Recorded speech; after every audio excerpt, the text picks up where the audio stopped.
It's fine. The stuff that goes in the podcast gets edited. Yeah. But we do the full live video feed unedited to our patrons. Oops, what am I doing? I should log in as Geek Grills. Yes, that'd be a thing. I did. Oh, I have to make sure Nightbot is open and Showbot is running.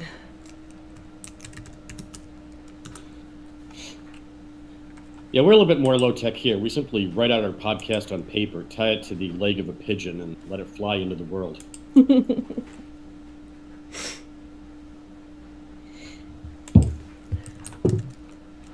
Not Shotbot, Showbot. Jeez Louise.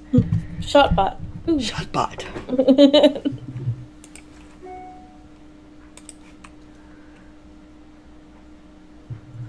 I got my Twitch notification that we're live. Something's working. Woohoo! Where? Let me join. There it is. Bonk. Showbot is reset.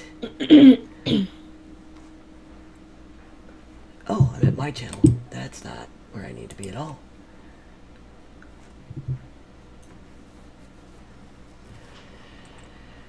Oh, Jen, where are you? I look like a disaster because I could not shower today. Oh no. This is the stuff going on. 10 hours of plumbing under my house today. Was the curse of appearing on my podcast. We've had water heaters break. We've had all sorts of air conditioners break.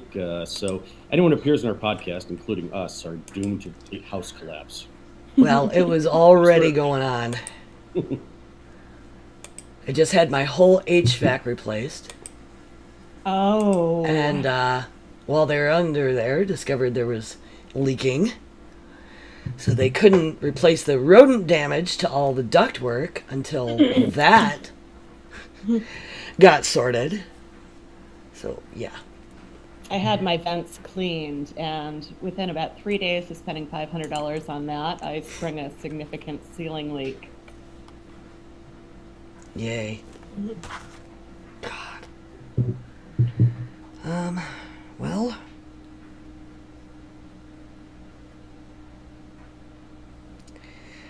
Maybe I'll text Jen. Or we can just, start and she can pop in if she wants. Not sure what to put for an image for her. I don't have her cartoon. Oh, you don't have her owl? I don't have it on that machine, no. Jen. Yeah, and the guy who fixed the plumbing said, you should sell your house. I'm probably going to be out, so you want to just grab me one, maybe? As I said, rude. Well, why honest. Would somebody do that? I know honest, but jeez. He's like, you should get an insurance like American Home Shield. I said, yeah, we did. They canceled us. We used it so much.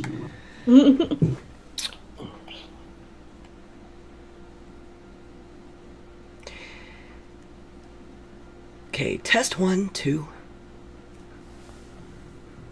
He's so flippy, I'm gonna die.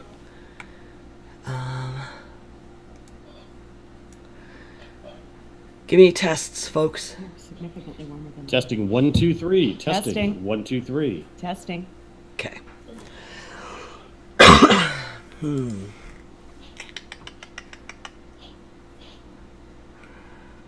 Do I just wipe Jen out? I think this is pretty drastic to do a co-host. I mean, sure, if Barbara missed an episode, I'd probably have her assassinated, but it's a little drastic. Yeah. Wonder if I could focus on her teeny tiny little thing. I don't know what that means, but it sounds wonderfully filthy. Think of our first show title suggestion for our listeners.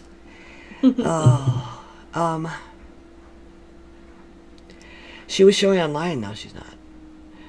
Oh, and her Twitter, or her Discord, thing is not even her owl. Great. Here come the boys. Yeah, you have to excuse any Puppy! dogs who pop into frame. Hey, Such a good boy. I love you, good boy. Everyone agrees you're a good boy.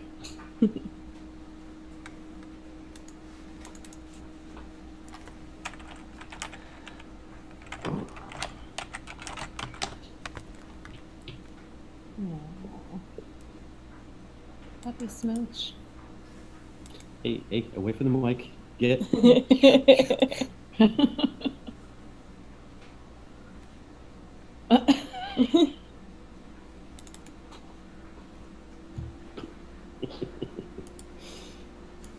Such a good dog. The best.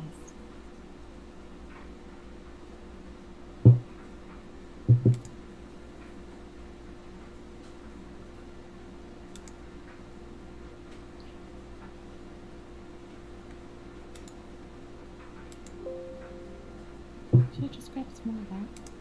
Should I just grab some more of that? Oh, you can if you want, yeah. Yeah. Oh my god, Jen. Come on. Let's try to add an image. Sorry for the delay. It's all right. It's all right. We sure had our share of technical issues last night, so. Yeah. Cropped owl, cropped twitch, owl.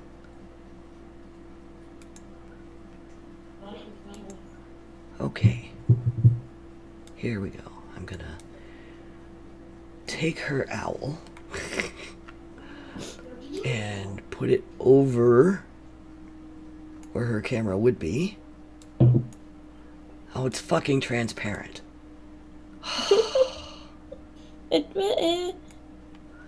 Well, you can only. So, I mean, you can Discord see. source? If I move this, where is it?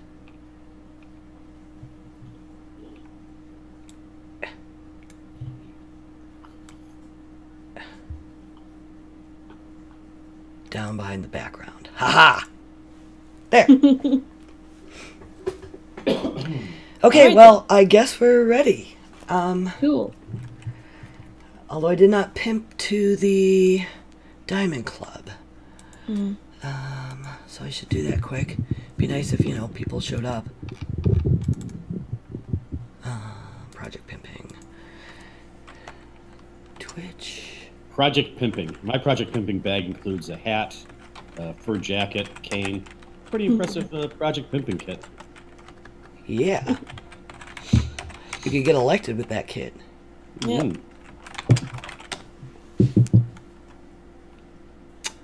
And it's not. Oh my god, I hate That's this. all from the other one now, too. It's not respecting the link because I have to do the fricking HTTP / really?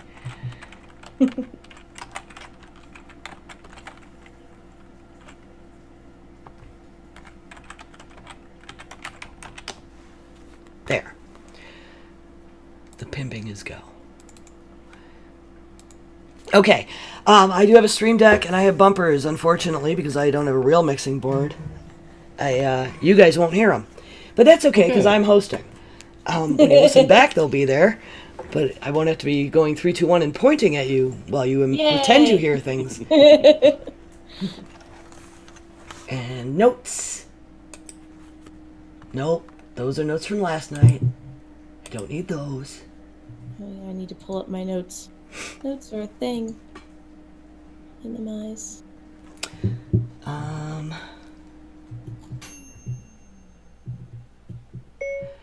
Hey Jen, if you want to pop in at some point, feel free. We're already started. Wanna come up? Come say hi. All right, 3, 2, 1, playing the intro. Shut up and sit down.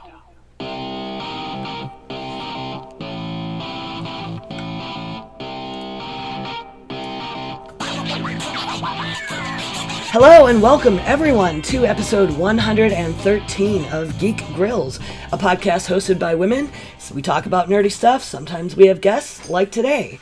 The Geek Girls podcast is supported primarily by our patrons. Please visit www.patreon.com/grills today. I'm September, also known as 9 of 12, and I'm joined by my co-host, Linda. Hello. And maybe Jen at some point, we're not sure. She was having technical issues. Today we have two special guests, Barbara and Bob, from the Gal Walks Into a Comic Shop podcast. Hey, everybody, I'm Bob. I'm Barbara. Hi, guys. Yay! So, what have you been up to this geeky week? Linda? I am still plugging away at NaNoWriMo. I've got about 1,800 words? 18, yeah. No, Nice. it's more than that. It's more than that now. No, 18,000 words. There we go. That's what I wanted. I'm still behind. But I am getting along and doing it, you know. The 1,600 words a day racks up after a while, so there's that. I had a LARP adventure this weekend. I went to the After the End LARP, which is my sci-fi western, think Firefly. And we had an out of place saga that began on Thursday when our site double booked. Oh boy. Yep, we got the call. The other party of people got there on Thursday. So even though we had the date before they did, they got there first. So, and there was 40 of them. So I can be a little miffed at the site manager for letting them have it first because they got there first instead of by date, which That doesn't seem an appropriate way to handle it at all. But Well- Linda, tell me that they were Civil War reenactors, because that would have been so cool, that Civil War reenactors were LARPers. No, they were having a big party con. It's a tiny con for the site we're going to is an actual replica Western town, which is why we play our sci-fi Western LARP there. Where is that? It's Possum Trot up in western North Tennessee. It's like right on the border of Tennessee and Kentucky. Ah, cool. I went to one of those in Arizona area, Phoenix area. So our site, our LARP people. Wow, I can't brain. Our staff members for the LARP did some like wizardry, like stayed up super late Thursday night calling every site that they could think of to try and get us a site to go to on Friday for our Friday through Sunday LARP, and happened to find this place through Airbnb that was a rafting company. But they're in the off season because it's cold. So we had like a place that was like right on a river, but there was log cabins, but they were heated. So we were able to go and play our LARP even though it wasn't our normal site. Our poor Christine, one of our staff members, was up until 5 a.m. and then had to go to work at 7 a.m. Oh. But they made it happen, and so we were all like, yay, you all are the best. So that was the out-of-play adventure for the LARP adventure that also happened in the weekend, and my character, like, retired, so that was her big, like, end of story thing happened, so I had a good time through that weekend. It started off real stressful, and then it was okay. Well, I'm glad it worked out. It came up last night, actually. Barbara knows someone who LARPs down your way somewhere in Atlanta. Jen and Betsy.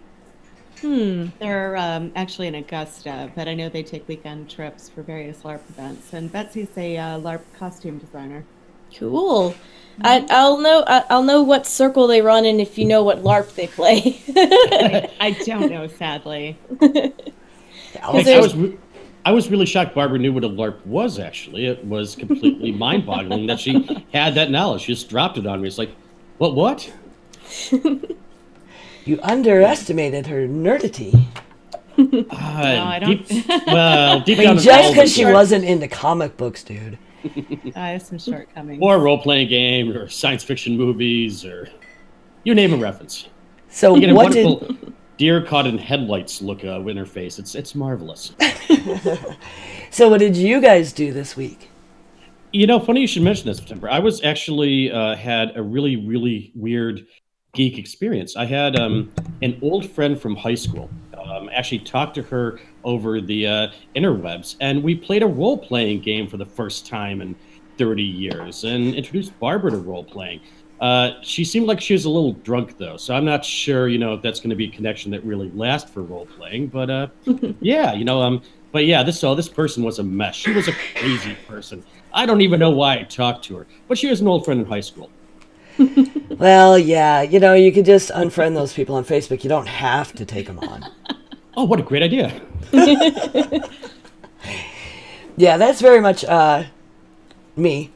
And yes, I drank too much. As I was talking about before the show, my house is falling apart. I just spent like $4,000 on a new HVAC last week and another $1,200 today, which is the last of all the money from everywhere, to get my plumbing replaced. And then the plumber got done and said, you should just sell your house because the rest of it's about to fall apart. Yeah. Rude. Yeah, like the main water line coming in that was only installed maybe 5 years ago by a guy from the county is rusted almost through.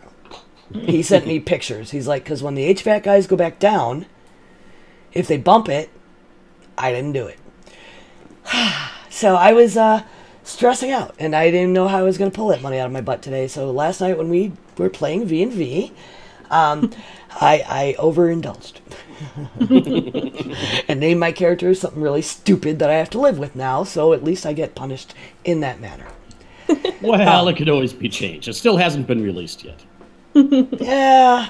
Well, that and there's a time difference because we started in the 80s and then we're going to jump to present day. So maybe at some point when she wasn't a stupid teenager, she changed her name. I don't know.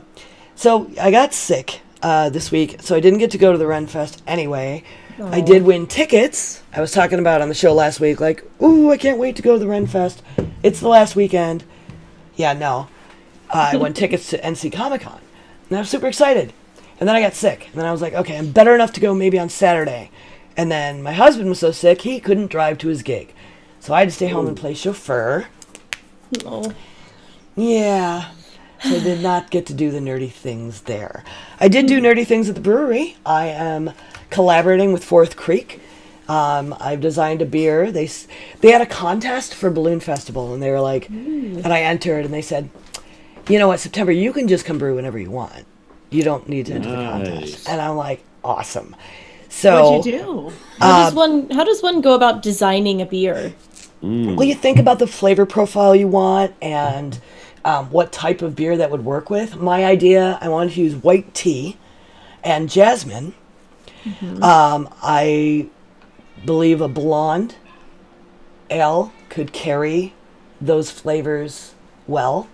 Either a blonde or a fast, but I think probably a blonde. And I'm going to call it the White Raven, which Bob might recognize the name of.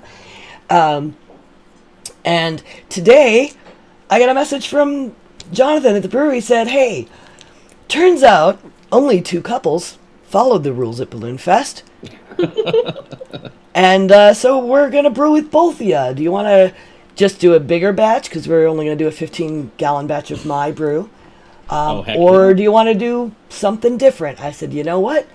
I know Rob's got an idea. Rob wants to do a porter with ginger and coffee and cacao. Ooh. And call it the Peculiar Porter. I love how everything. After his band, which is the Peculiars. And that, because it's the contest-winning one, will be a big batch. Very nice. I love it. Super Is this excited. your first beer that you brewed? That you designed? Yes. Very cool. Yes. I've never done that before. I bought a brew kit once for home. And that whole, like, I would have to fill up the bathtub and actually submerge the thing in there to check its seals before even starting. I never got past that. I dropped it off on someone's porch at Christmas time who I knew would love it. And then I watched for the Facebook posts where they're like, the beer fairy came to our house. So, yeah, that was fun. It is a spectacular hobby. I did it for about 15 years before becoming a professional distiller. And every step along the way was something new to learn. And it was probably the most engrossing hobby I think I've ever been involved with. And that's a wonderful thing to do. And I had some of your wonderful brews from Nickel City back in the day. Oh my God, I forgot about that. That's right. You came up to visit, and I think I gave you some of the beers I was making at the time. Yeah, we were at a pub for a gig for Into the Haggis, I believe. But we kind of went out on the porch, and you had beer in your backpack.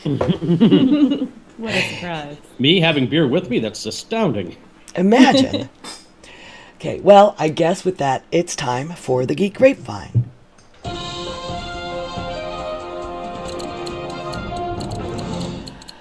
Okay, let's get the sad news off at the top.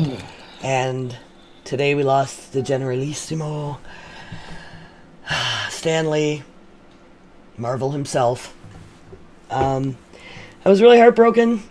My son came and told me, and I was like, I hadn't even been on the internet yet. I'm like, oh my gosh, figures I missed it. He's like, Mom, it was announced like 5 minutes ago. You haven't missed anything yet. You're so behind the times. Right? So, yeah. I texted you first, Bob, actually.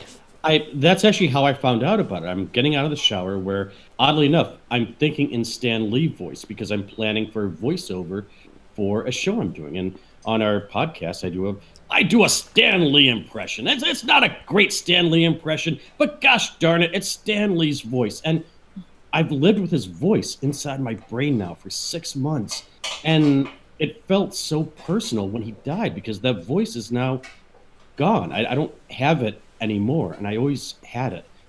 And it turned to be a lot more devastating than I ever thought it would be. It became an absolute mainstay of our pod, and he kind of crept up behind me and said, yeah, our podcast is screwed. And I'm like, what? Like, what happened? And It really has.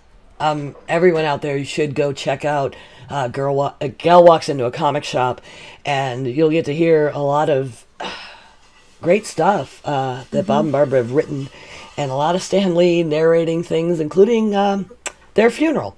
So, yeah, spoilers. It's going to be weird not having him as part of the show. I mean, he really felt like a third chair. But, I mean, his career is amazing. You think about in 1960s, if Stan Lee didn't do that one desperate push to say, to tell his cousin, hey, let's keep Timely open. Let's, make a couple more comics, and doing Fantastic Four, the whole pop culture landscape changes. Think about comic books not being a medium of art in the late 20th century. And it was almost the case. Batman almost canceled. That would have left Superman as the only, and Wonder Woman as the only published heroes, and they would have also died. The whole medium is all because of Stan and Jack doing that one desperate push of let's make a comic book different from anything else. And he was really a great bestseller. He was such an amazing spokesman for the medium. I mean, he had a lot to say. He kept social justice issues in his works very often. He was adamant that this isn't just for kids, and it's definitely not just trash for kids. Like, he had a high standard for the stories he wanted to tell. Yeah, and I mean, there's a certain level of, if you think about, I always view Stan Lee as being like a Flavor Flav from Public Enemy, where Ditko or Kirby might have been Chuck D, might have been the serious ones, the ones who were crafting stories and creating art. Stan Lee, by being Flavor Flav, being that huckster, being that showman, that P.T. Barnum, he was able to kind of bring something better out of Chuck D, just like Flavor Flav did. He brought something better out of Ditko and Kirby and Steranko and all the greats. And once again, pop culture, think about a world where there aren't comic books in the 1980s. What a different world it is. Mm-hmm. I didn't grow up with comics at all, but big Kevin Smith fan back in the 90s. And I, learned who Stanley was and looked forward to his cameos in all kinds of films. It just brought so much joy. Absolutely. So have any of the rest of you seen this, moving on, although I would like to dedicate today's show to Stan. Yeah. Excelsior. Excelsior. All right. Ugh, nope, not gonna cry. So, have you guys seen this trailer for the live-action Pikachu movie? Oh my god. Holy crap. Jesus Christ. Why? It looks awful. I mean, I didn't think we could do worse than Pixels. At least they're giving it an interesting, like, different premise, but it's so bizarre. It's so random and weird. I'm gonna go see it though. I mean, Ryan Reynolds, like Deadpool as Pikachu. I kind of love that idea. So here's the premise is that there's this young man that when he is listening to Pikachu, he can hear actual words, not just Pika Pika, but actually coherent sentences. And it's Ryan Reynolds as the voice of Pikachu with these coherent sentences, and they're going on a detective adventure. It's so weird. It's one of the weirdest premises I've ever seen. You can always see where it started off as, hey, let's do the Son of Sam movie where he hears the talking dog that only he can hear to go kill. But let's make it Pikachu. Oh, and why not instead of killing people, he has adventures. They're solving a mystery. I'm just like, what? It took me halfway through. I was like, this isn't actually real. I really, really thought it was a parody. But then it was like Ryan Reynolds' voice. I'm like, well, I mean, he could still be pranking us, right? He is that kind of guy, but it seems to be a real thing. It could totally be a prank. I'd be cool with it being a prank. Because everyone has Veterans Day pranks instead of, April Fools. At least they haven't, like, made the Pokemon super realistic, because if they were, they would be horrifying. Yeah, well, I was about to say, didn't they already do a live-action Pikachu? It's called the Michael Vick story. Damn. Too soon.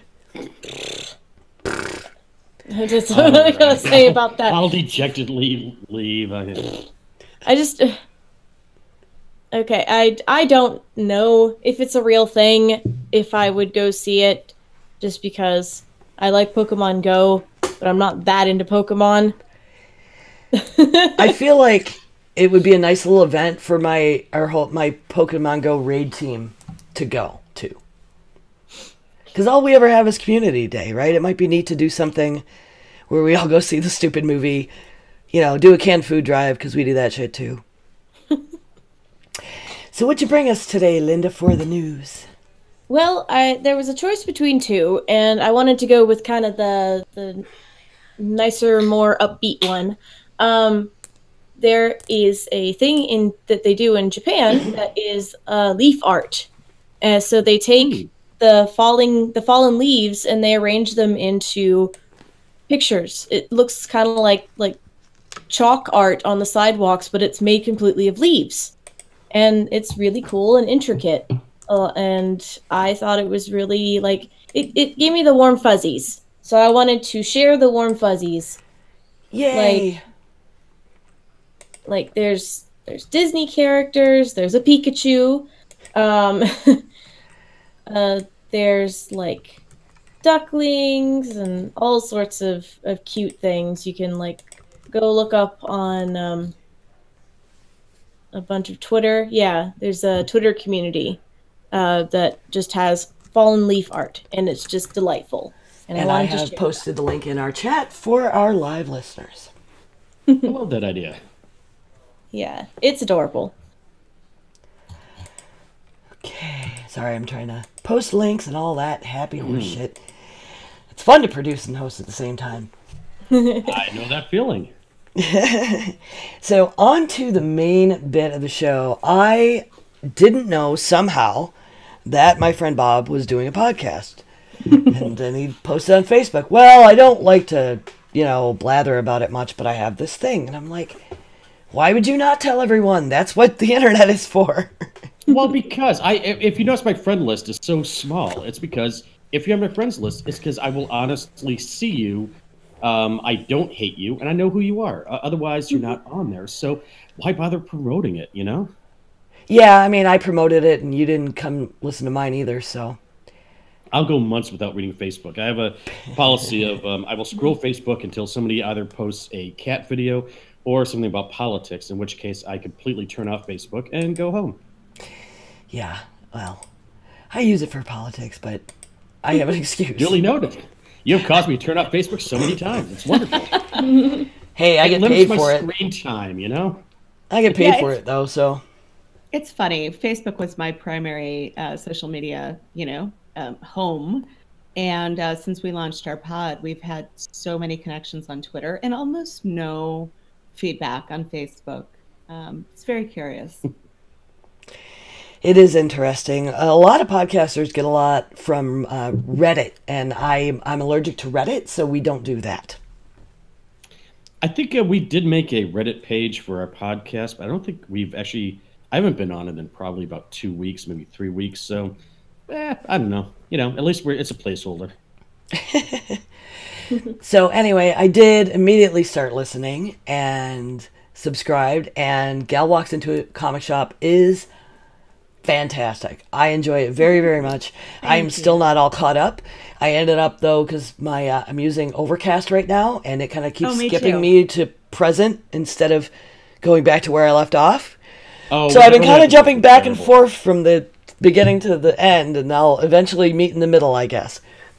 So why don't you tell the folks about the premise and the background and why and how you started this?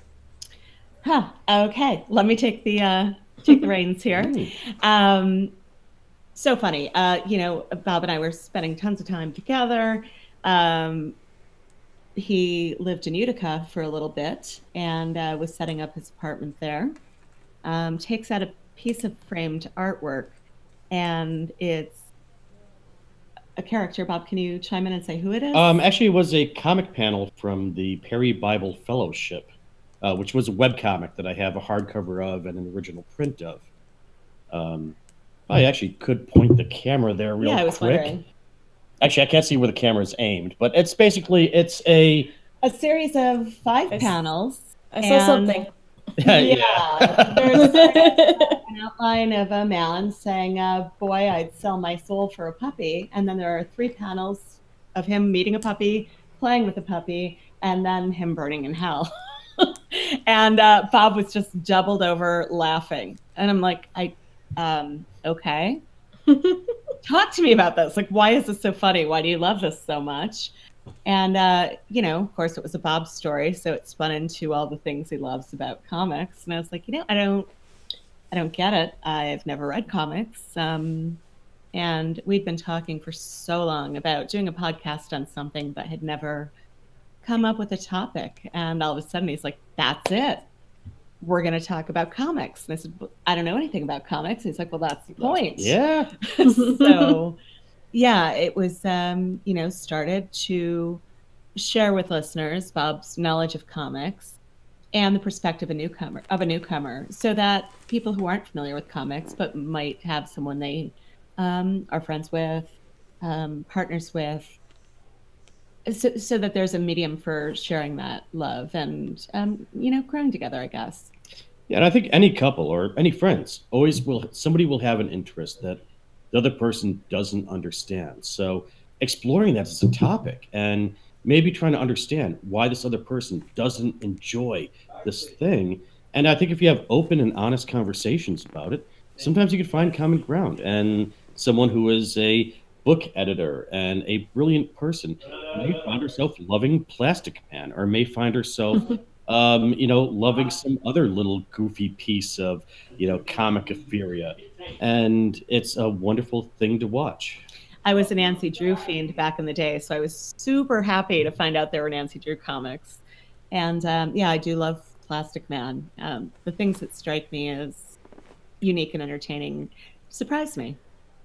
Yeah, it's really interesting, the point of view that you bring to it. I mean, as new to the medium and kind of hearing it as you understand it more, like you're getting fascinated with, there were 4 pages of no words, but they were telling this story, and to hear that you opening up to that is really exciting and makes me remember. I mean, Bob actually got me into comics. I mean, I knew a little from watching, Spider-Man and His Amazing Friends on TV and reading comics in the newspaper, but I wasn't really a comic book collector until he brought me Sandman, and boy, I was hooked.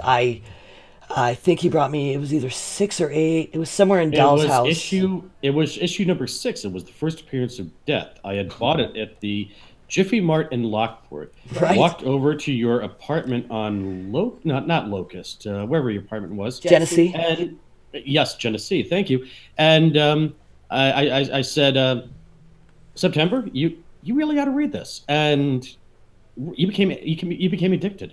Oh, it was. I went and got all the back issues, and then I collected it currently until the series ended, along with all kinds of things. Because then the Vertigo split happened, and I picked up a lot of those titles and some weird stuff.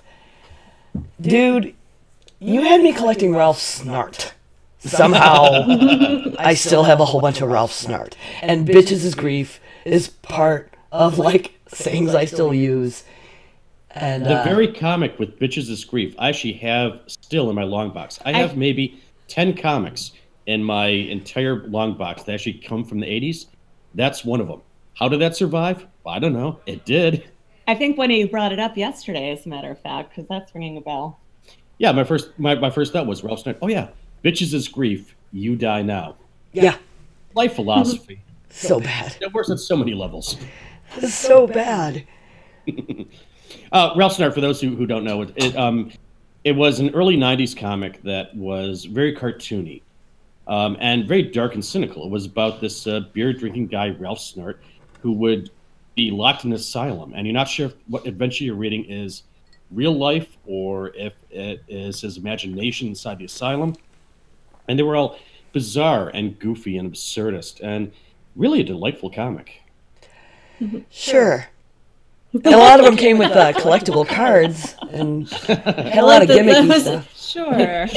Ember's reaction is just, sure, moving on. I don't know how I ended up with so many. I think you just left them at my house, really. Well, that's probably a good bet. Well, also, I mean, you had other fans who lived where you lived. There was Dave Jacklin, who had his collection of The Question over at your house, as well as Mike Barron's The Badger.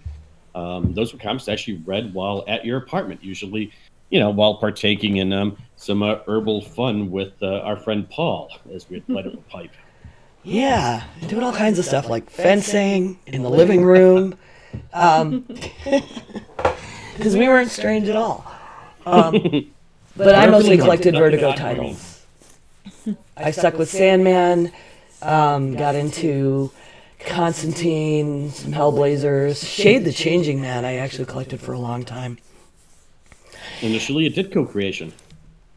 Yes. So, when I was talking about bringing you on, I thought this is amazing, the context, because the whole gal walks into a comic shop, and that's something else you talk about, the culture in a comic shop or in a gaming shop, and how different it is now to then. I mean, I would be able to walk into any of those places and just the clientele would bow down because there's a girl here was really a thing back then.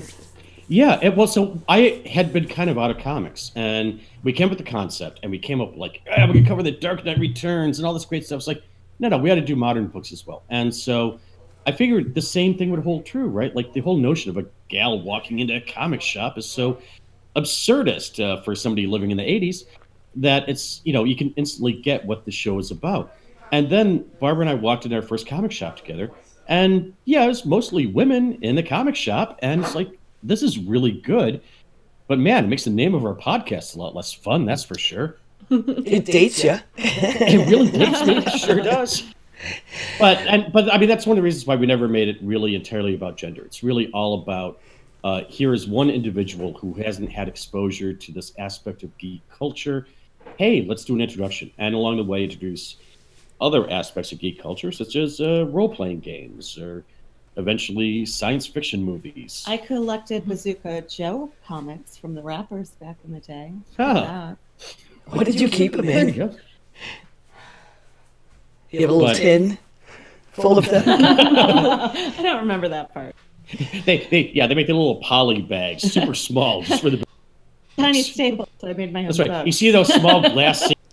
You see those small glassine plastic bags on the streets in major cities? No. It's not Bazooka drugs. Joe It's to comics. collect Bazooka Joe comics and preserve them. Is Bazooka still a thing? Anybody? Yeah, do they still make it?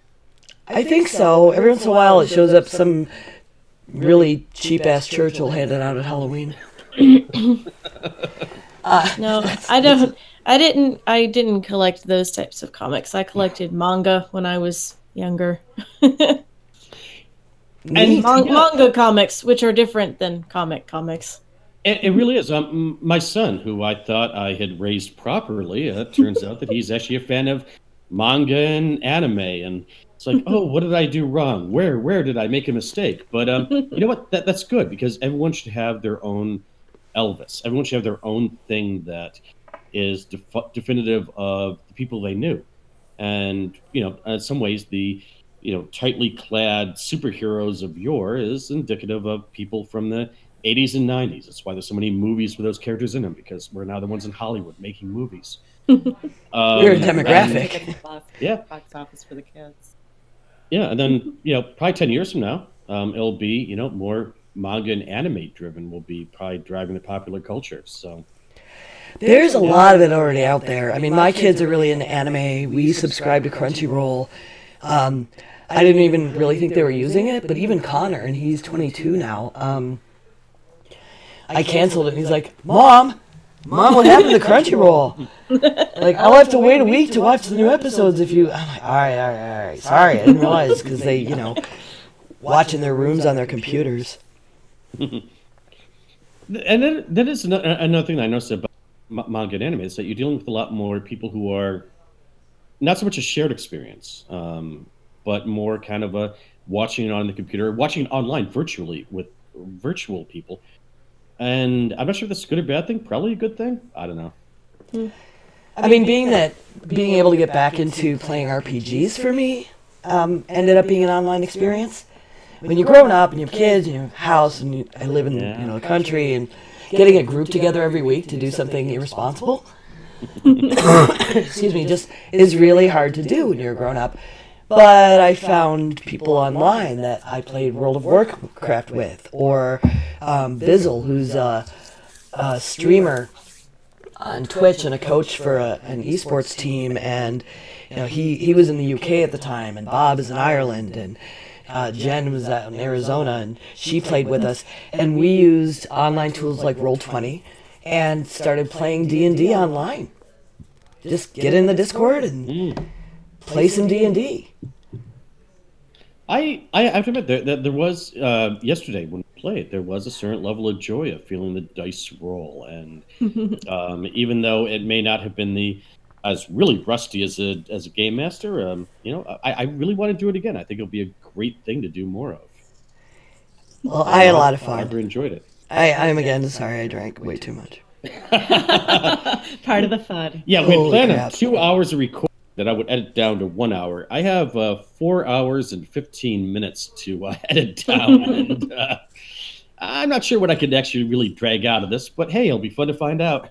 Yeah. Luckily, I recorded Doctor Who. Rob was like, 4 hours? Really? Well, I didn't know we were going to run a whole scenario. I thought we were just going to do the character creation. And then, Does Well- he play too? Hmm? Does he play too? yes. He plays, various role-playing games. We actually have a local D&D going now, and he ran our online D&D for a long time. Oh, okay. He's got a world. He still wants to run. He's got to flesh it out, but it was too much to run. It's a lot of work. So, Linda, what's your background in RPGs? I actually started on hard mode. I didn't really do any role playing when I was in high school or anything, but in college, I was invited to go to a LARP event, a war day LARP event. That is being thrown in the deep water. So, well, okay. So I'd been at my neighbor, because our dorm rooms were weird. We had like apartment style dorms. So there was 4 people to an apartment, but we had like a kitchenette and everything in there. So our neighbors were actually, it was a set of 4 guys. And one of them kept being like, hey, you should come with me to Solar. You should come with me to Solar. You could NPC, it'll be fun. And like he's trying to explain the rules to me, and I'm like, I don't know. It sounds really complicated, and you have to like go like sit in the gosh. You have to go camp in the woods. I don't know about that. And then I met this friend. She's a real good friend of mine now, but I met her through a mutual friend at the time. And she was sitting in her dorm room sewing something for a costume piece for this LARP that was coming up. And she looked at me and she was like, hey, do you want to play a princess? We're having a one-day event. And she was like, I can get that curtain down and make you a skirt out of it. And she did. She made me a skirt out of a curtain and let me borrow a corset, and I went and played a princess. And do you want to be a wonderful. princess? Yeah, Oh my God, that was Barbara and I's first date. She took down a curtain, made me a dress, and let me borrow it was no wonder we got along. And it kind of went, downhill from there. I guess because then I got invited to play a one-shot parlor LARP with the people that were playing that game. And then through them, I met people that were running an Exalted game, which is a tabletop game. And I got invited to play the tabletop game. And yeah, I have too many games right now that I'm playing. Let's see. I've got 2 LARPs. I play D&D once or twice a month. I've got an Aeon game. And I've got a werewolf... the Werewolf the Apocalypse game. I have another one that I play occasionally, but I think I'm going to drop it because it's a parlor LARP, and I'm not that keen on parlor LARPs, actually. Now, what is a parlor LARP? It's kind of a mix between tabletop and live action, like out in the woods, full boffer LARPing. So boffer LARPing is you go out, you have foam bats that you whack your friends with. Okay. And you kind of like live your character for the weekend. You are your character. Whereas tabletop is obviously you're sitting at the table, you're just role playing back and forth with your friends, and you're describing what you're doing. A parlor LARP is you meet up at somebody's house and you dress up for like the evening and whatever your character is, but you have a lot of tabletop rules, and you can you do conflict resolution either by like cards or by doing like rock, paper, scissors. And I either want to be super into it or it's all in my brain on tabletop, because I just can't with and also I hate conflict resolution that involves like super random chance. Like I understand the dice are a thing that it's random chance, but it's mitigated by, you having a high number in whatever skill. But in Parlor LARP, at least the ones that I've played where they use the rock, paper, scissors method, you could have like a really high number, but if you get rock and somebody gets paper, you're done. And it's like, what is the point of having a high skill if it's all random chance? So I have issues with that. So my question is, Barbara was kind of unsure about the feeling of role-playing games. Now, she had not a great experience because she had, maybe 30 minutes of trying a role-playing game. What would you recommend as a way for her to get more into role-playing games or to understand it better? Because there are a number of things that she felt confused by. Oh, I was a mess. Well... Yeah, there's a lot of lingo. There's a lot of lingo, and it also depends on the game you're playing. Like, I would not recommend something from White Wolf to start with, because they have a lot of lore, there's a lot of mechanics. I would start with a simple system, maybe like the Fate system, which is basically you have certain sentences that define your character, and your conflict resolution is using those definitions to, push the story forward or resolve something with another character or an NPC. The fate system's very good at it being very streamlined and simple, and you can apply it to most any setting.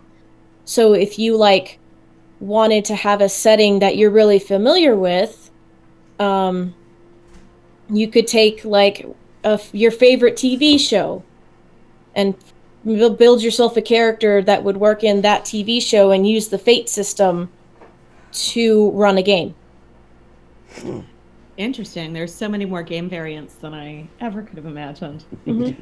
Another stock standard, if you just kind of want to do a fantasy kind of thing, is D&D 5e.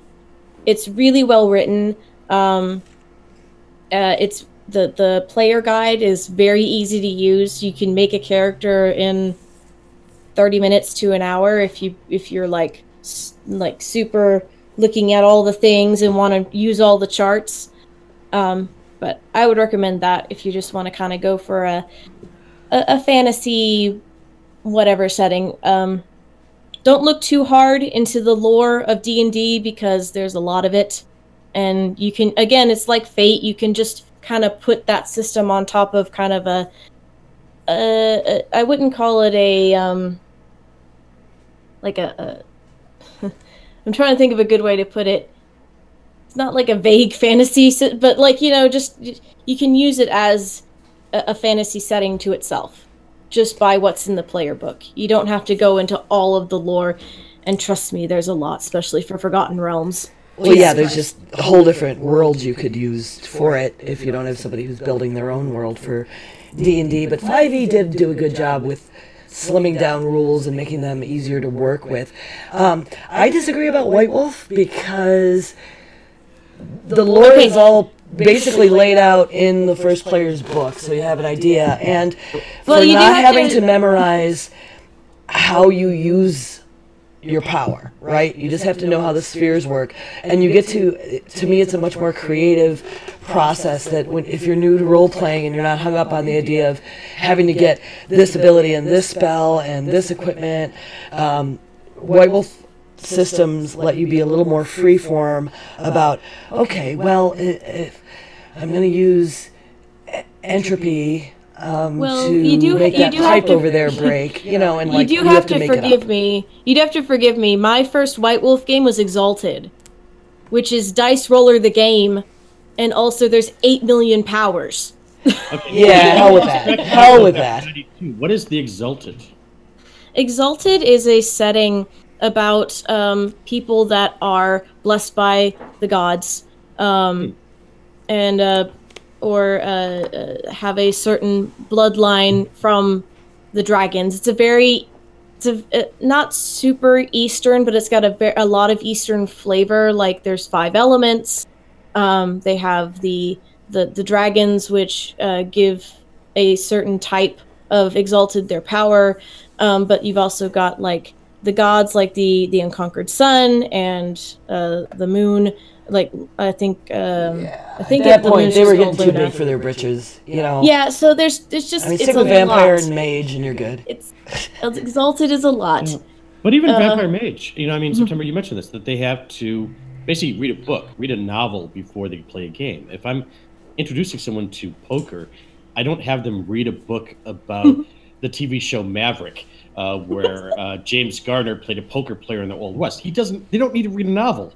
They can play poker.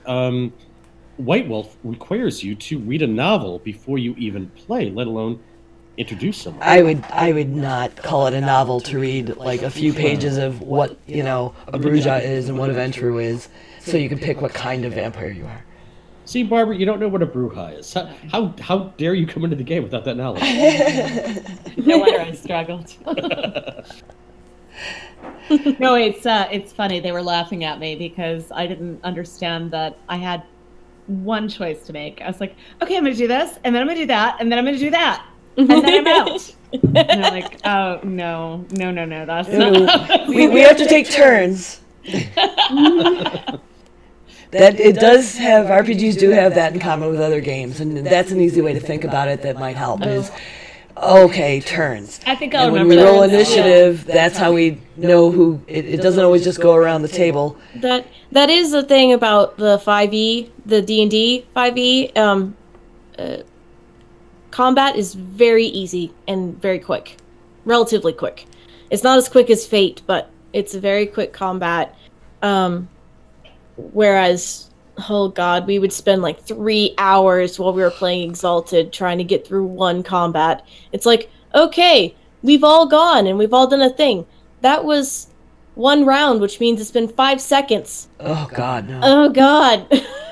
Oh, so in the game that September, Barbara, and I played last night, it breaks each turn into these different phases. And where you act is you add, a 1d10 to your agility, and then subtract 15 from it.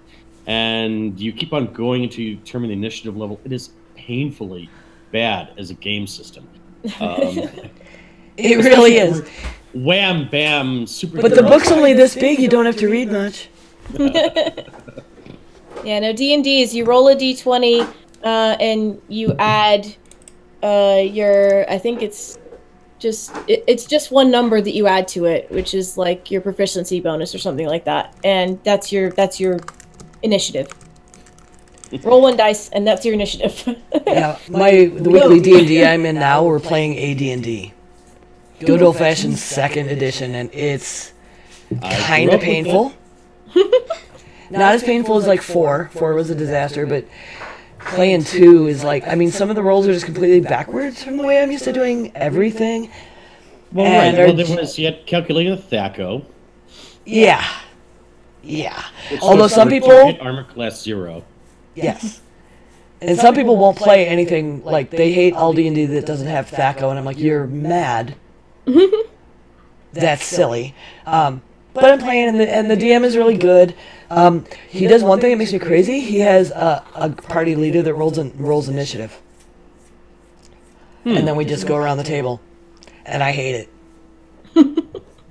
If it keeps the game moving, I think that, I mentioned this yesterday, that their RPG, you have 2 factors, the role-playing and the game. And game mechanics, for some people, are really important.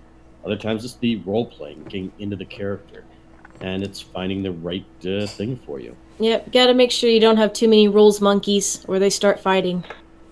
Yeah. That can really ruin a game, because, for me, the role-playing is really, really important. It is more important. And almost every RPG, in the beginning of the book, says, these rules are guidelines. However, you will, like Linda said, usually at least have one person in the party who is, like, cannot calm their tits, and they have to cite rules back at the GM. Don't do that, people. The GM is God. You're going to pay for it. If rocks fall, you die. Don't argue the rules, because you're probably getting a break. Right. Yesterday, Barbara, I was so upset that your instinctual knowledge of the rules, your lawyerly knowledge of the book. Absolutely. Every single minute. On 2.7 on page 42, it tells you that you really can't, you're really not allowed to do that roll. You're doing it all wrong. I should have succeeded. I'm just trying to tell a story, Barbara. You're going, no, the rules are really important. Look, 2.74a tells me. Excuse me, the dogs went crazy. We haven't even added that other guy yet. Maybe it's the other guy. Chris? Is that his name? Oh, Chris, yeah. Oh, yeah. Oh, for the future idea for doing a pod. Yes, absolutely. We got distracted by the dogs. Sorry about that. We have another possible player who, he's a great podcaster, some great podcasts. He has a theater background, but apparently not much of a role-playing game background, and I think that can nicely balance out and maybe make something entertaining. So I think that it could be a really good podcast. We'll find out. I promise I will not just get wasted every podcast if I am invited back. September, absolutely. No, it's part of this was as I mentioned, introducing Barbara to another facet of geek culture. Oh, so Because many. Oh, so many facets. There are a lot of facets. Yes. And I You know, really talking think with about- your writing background, I think you'll get into it. I hope so. My memory retention is not very good. So anything that requires that is going to be a challenge. But I'm always up for trying something new. Well, and taking notes is always good. I had sent out for the idea of a role-playing game podcast a little background about the history of the world, et cetera, superheroes in the world, and it figured out to be like close to a 3-page document because I'm pompous, arrogant, full of myself, and I can't stop writing. And the minute I sent it, Barbara just gave me this look like, do I really need to read all this? I suggested that I print it and highlight the main components. Just make a little timeline. That would work. He's like, no, you don't really need that. You'll be okay. Yeah. Well, I mean, the idea being that, who was president in 1953? Now, majority of people could say, oh, Eisenhower. But there are lots of people who can't name who was president in 1953. So, do you need all the backstory? Probably not. But, it is there. I enjoyed it. I appreciated the world building. But, that's kind of my brand of geek. I didn't appreciate that dome.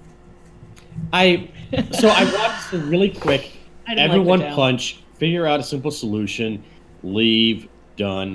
This can all be wrapped up in like 15 minutes. Bam, that's a podcast. It wasn't terribly well thought out, other than general idea of, well, here's an adventure. How do we get from point A to point B? Hand wave, whatever. Let's get on with it. And, unfortunately, it did not go quite as I hoped. But, I think it was still relatively entertaining to play. Players will do that to you every time. You know that, Bob. Yeah, I know. And I should have planned better, but really it has been 3 decades since I've either played a role-playing game or ran a role-playing game. And I hope to get back to fighting shape eventually. I think in September, I think I ran that for you. I used that World War II spy game that was pretty decent. Yeah. And hope to get back to that same level. Fantastic. Well, thank you so much, Barbara and Bob, for joining us today on the Geek Grills podcast. Everyone out there in listener land, go to http://PamPowGal? I thought it was Bam. Well, all right. Now I want to mention. Did you spell this wrong? Yes. This is entirely on me. Now, I'm not saying that I was drinking while I was setting up our podcast, but I might have been drinking. And I set it up, and I'm really proud of myself because there's so many technical things. I mean, you know how it is. You're setting everything up. It's like, oh my gosh, how does this work? How do RSS feeds work? And I'm really proud of myself. And I show it to Barbara, and first thing she says is, her editor in mind is, what do you mean Pam Pow? Who's Pam? Oh, Jesus. Yes. And so I was like, can you change it? He's like, no, not really. And so it's different from our email address, and which is really sad because anyone who ever gets their own email address wrong, a terrible person. Hey, Barbara, how is our Netflix account? Yeah, we just got a new Netflix account. I set it up with BamPowGirl at Gmail instead of gal.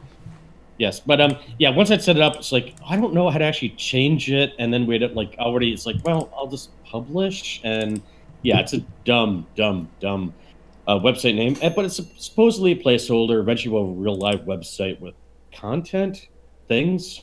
We get a URL and stuff. Hey, it's okay. I've got a podcast. Well, it's actually a YouTube show because I can't figure out how to set up the RSS because Jen did it for Grills, and I've never done that. But I have a URL and I have a website. So, yeah. So anyway, folks out there, please follow them. We'll tell you more about how to at the end of the show. In the meantime, please chime in by emailing us at geekgrills@gmail.com or giving us a ring at 508-474-5577. You can also tweet us at Geek Grills. Normally here we would grill you. Jen would be asking you questions in a rapid fire manner, but and I was going to make her just grill Bob because he tortures Barbara with quizzes. No. We had great quizzes last night. It was spectacular quizzes. Yeah, I was on Part-Time Gamers, and we had quizzes, and we hated them too. There's always just the one guy who wants to torture everyone. So you're going to be spared the grilling this time. Maybe next time you come on, we'll get you. So what are you most anticipating coming up, Linda? On Sunday, my husband and I are joining my mom and dad, and we're going to go to the Atlanta Botanical Garden for their annual light display. I went last year, and it was magical. So we're going again this year, and I'm going to pull out my my purple parka. That's also a color. Which is filled with down and is going to be very warm. I'm going to bundle up because I hate being cold. And we're going to go see the lights. And that's going to be fun. Very nice. Lovely. How about you, Barbara and Bob? I am hoping to find a way to stream Up and Vanished on Oxygen TV, true crime podcast that has a special one-day broadcast. Nice. And I'm planning on spending a week doing drunken debauchery. That's crazy. I know, right? So different Why from would you any do other that? week that we had. Well, that'll do. I'm looking forward to getting back to recording Heresy and Hearsay on Wednesday. That'll be viewable on YouTube and, eventually be a podcast, I promise.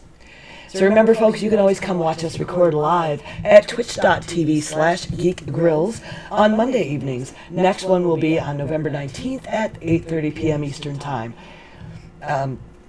In addition to subs and bits we get on Twitch, we are supported by our amazing patrons, the best girlfriends on the internet. You can become a Patreon at patreon.com/grills.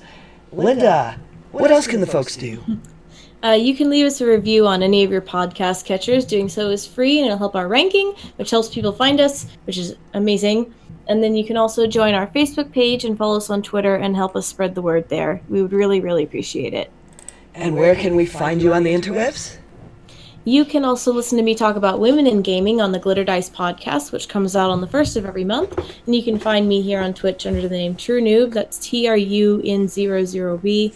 It's where I do a lot of my creative streams. I'm going to finish the War Turtle, which is sitting behind me in pieces on that table back there. And I'm going to probably go ahead and start on my next crocheted cosplay, which I believe I'm going to be doing Pink Diamond. Cool. I can't wait to see it. Now, how about you two? Where can people find you on the internet? Well, of course, obviously you can find us at Pam Pow Gal.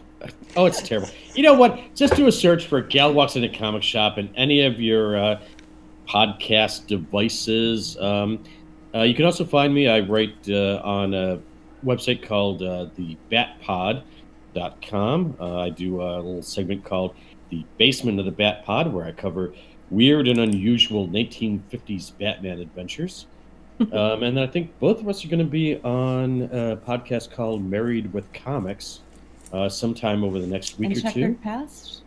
And Checkered Past podcast. By the way, everyone out there, and I don't want to plug other people's podcasts, but Checkered Past, Dr. Bob and Dr. Husband, two guys who are absolutely amazing. They are both of this theater background. They cover the weird 1960s go-go era of DC Comics. Absolutely worth checking out. And we also, as I said, going to appear on Married with Comics. And a week from Tuesday, we're going to have on September, as you can hear us play our first role-playing game. True story. You can follow us on Twitter at @galwalks and email us at vampowgal@gmail.com. And you can also find us at any dark, dingy bar where maybe some bad things are going down. Yes. The Gen can be reached at The Gen Says on Twitter, streaming on Twitch at twitch.tv/TheGenPlays, and find everything at thegensays.com because she owns the shit out of that URL. I can be reached at 9of12, that's NINEOF12 on Twitter and Twitch, and on YouTube doing the Heresy and Hearsay show. I am also looking forward to getting my V&V character fleshed out in a bit, and I chose a stupid name. Well, we'll work on that. We'll work on all that. We'll find something good. Yeah, well, Work in progress. thanks for coming, guys, and thanks for listening, everyone. Good game. Good fun. Thank you for having us. Good game. Game. Excelsior. Diamond Club hopes you have enjoyed this. Oh, this is Stan Lee. I can't do the Stan Lee voice anymore, believers. But let me tell you from my heart, comic books are wonderful. Go read them. Thanks, Stan. Okay, cool. Stomped on the Diamond Club bumper a little bit. That's fine. It's worth it. Worth it. So, Barbara, I know I was getting all. You asked me what I sang, and I was just being all upset because I can't anymore. But I remember, and I used to sing a lot of original stuff, but I also used to sing like Pat Benatar, a lot of rock stuff. Oh, fun. Some of the last things I did before I lost my voice was like go to karaoke and do some White Rabbit, because I could actually pull off some Grace Slick. Yeah. I'll bet you Back in the can. You day. can probably do some Janis Joplin, too, with that wonderful... Yeah, I used to do that too. Actually, there was a bar in town. Thing you can do. There was a bar in town that I would close out the night just about every night with Mercedes-Benz a cappella at for years ago. But I just can't do it now. Do you have anything posted online, like YouTube or anything? No. Aw. No, there is a video. Oh my God. Will you drink Somebody a lot sent. and sing for us one night? If I can find a way to make a doctor say that this has to be taken off my vocal cords is medically necessary, maybe I'll be able to do that again one day. But in the meantime, I do. People say they listen to the podcast. They're like, "You should be on NPR," and that's like a super great compliment. It is. You have a fabulous voice. And you do too. I love listening to your show. Thank you. Excuse me. I mean, Bob. I've had to listen to his shit for too many years already. Rule. He brings the fun. Absolutely. Okay, so we don't have a show title. I think I was the only one to throw a suggestion in. I was distracted. It's okay. A painfully bad system is the title. I like that. I like it. I'm down with that. I think that was Bob talking about V&V, so we can use that for the show title. For Or the would I be episode. describing my bowels? Oh.